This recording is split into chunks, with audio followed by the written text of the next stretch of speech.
ایک بادشاہ نے کسی بات پر خوش ہو کر ایک شخص کو یہ اختیار دیا کہ وہ سورج غروب ہونے تک جتنی زمین کا دائرہ مکمل کر لے گا وہ زمین اس کو الاٹ کر دی جائے گی، اور اگر وہ دائرہ مکمل نہ کر سکا اور سورج غروب ہو گیا تو اسے کچھ نہیں ملے گا۔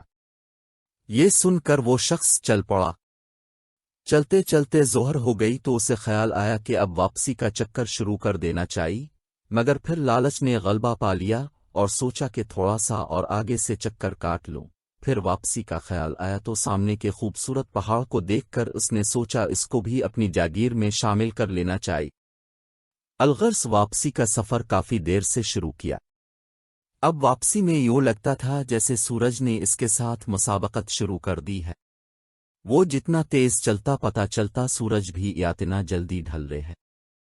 عصر کے بعد تو سورج ڈھلنے کی بجائے لگتا تھا پنگلنا شروع ہو گیا ہے۔ وہ شخص دوڑنا شروع ہو گیا کیونکہ اسے سب کچھ ہاتھ سے جاتا نظر آ رہا تھا۔ اب وہ اپنی لالچ کو کوس رہا تھا، مگر بہت دیر ہو چکی تھی۔